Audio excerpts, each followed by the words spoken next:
Under heavy fire, the crew had desperately tried to set off explosive charges mounted to the keel of the submarine to keep their boat and their codebooks from falling into enemy hands. What the seamen did not know was that the Allies had been able to decipher the German U-boat's radio transmissions for years. The crew's hazardous maneuver was in vain. On June the 6th, the longest day of World War II dawns off the French coast of the Channel. Despite heavy casualties, the Allies successfully land on the beaches of Normandy. The very first day of the invasion, well over 150,000 men push Hitler's troops back into the hinterland, establishing a solid bridgehead on French soil.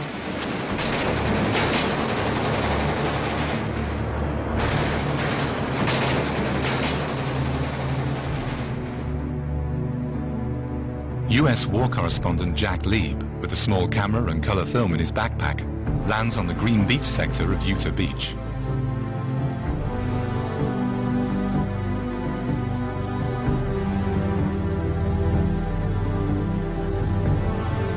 Here, the Allies have met with less stubborn resistance. The Germans had manned the bunkers and trenches largely with Wehrmacht mercenaries from Georgia and the Ukraine. The very day of the invasion, Hitler had still dismissed the attack as a diversionary maneuver and insisted that the main Allied offensive would be launched at Calais. The Wehrmacht's panzer divisions had thus been ordered to maintain their positions there.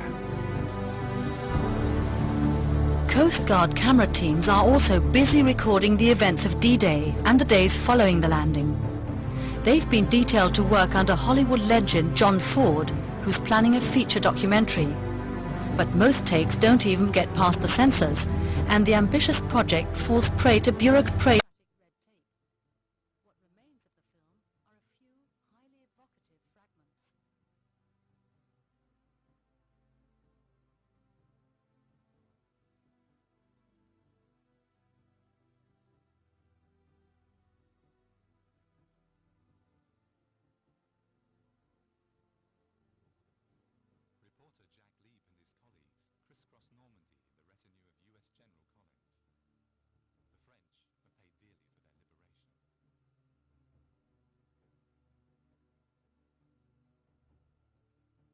21,000 Wehrmacht soldiers barricaded themselves in the town of Cherbourg, offering fierce resistance to the Americans. On June 26th, the outnumbered Germans were forced to surrender.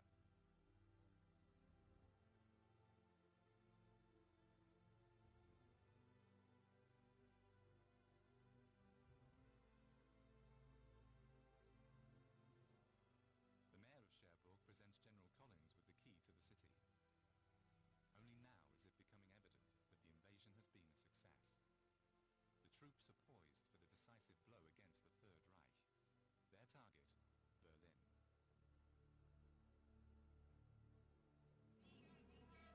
Their target, Berlin. Deutsche Flak bei der Abwehr eines sowjetischen Luftangriffes.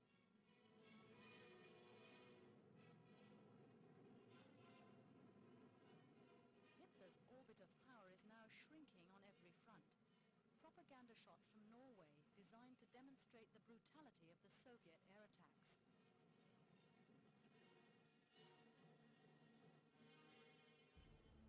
More than anything else, this film reveals the Wehrmacht's impotence at this stage of the conflict.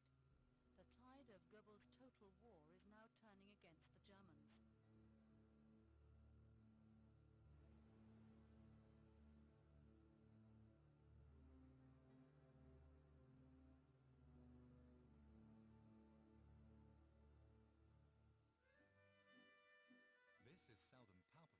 the home front, even in the summer of 1944.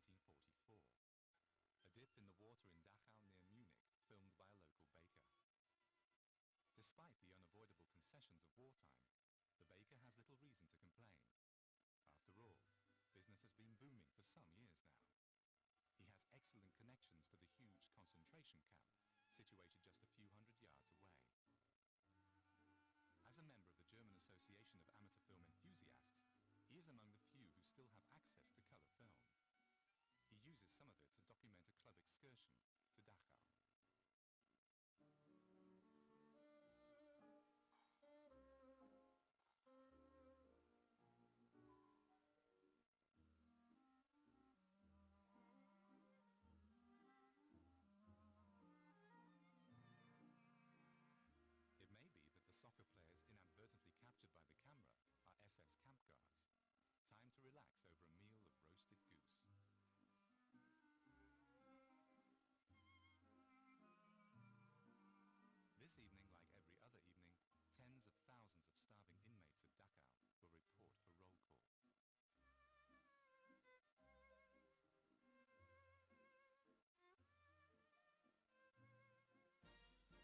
On August 22nd, US Commander-in-Chief Dwight D. Eisenhower gives orders for General Leclerc's French 2nd Tank Division to capture Paris. Hollywood director George Stevens has permission to record the event with his camera team.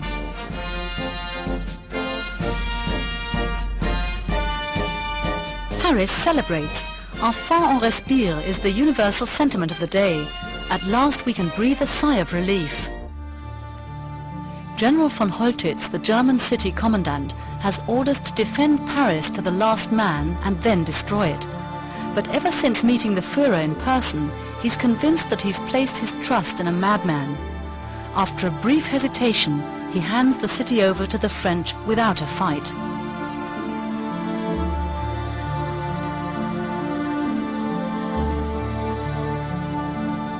This is the hour of General Charles de Gaulle, who's led his resistance troops ever since the Germans invaded France.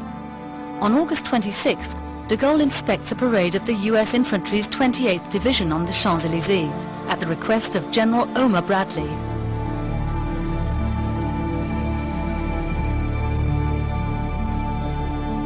In September, US President Roosevelt and England's Prime Minister Churchill meet in New York. Small talk with the First Ladies and the Duke of Windsor. But behind the cheerful facade, the future of Germany is being decided. Treasury Secretary Morgenthau is urging that the country's industrial complexes be dismantled after the victory to prevent a Third World War. Both Churchill and Roosevelt support his plans to transform Germany into an agrarian country.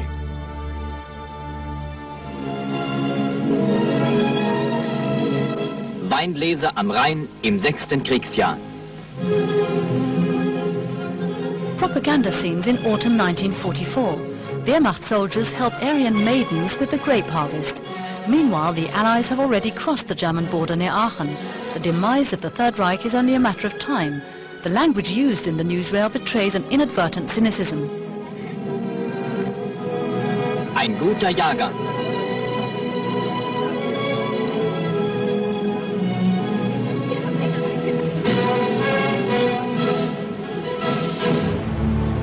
In the east, Stalin's Red Army has overrun Romania and advanced into Hungary, where Wehrmacht soldier Helmut Rittke shoots this amateur footage of armoured personnel carriers. Today, these scenes of the war seem almost unreal, rare documents of the decline and fall of the Third Reich.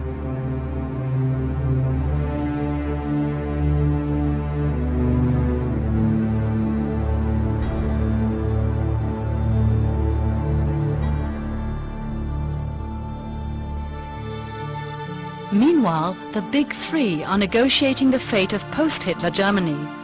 On February the 4th, 1945, US President Roosevelt joins Prime Minister Churchill and the Soviet dictator Joseph Stalin in Yalta to lay down a new order for Europe. The conference at Yalta was intended as a tribute to liberty. But in the end, the terminally ill Roosevelt accepts Stalin's control over Eastern Europe in exchange for the Soviet Union's agreement to enter the war against Japan following German capitulation.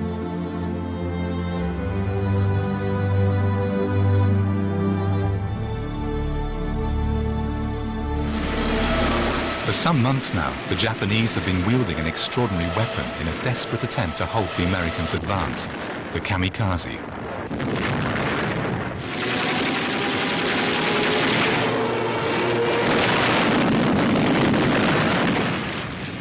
Not unlike the mythical divine wind, a fearful typhoon that destroyed the fleet of the Mongol ruler Kublai Khan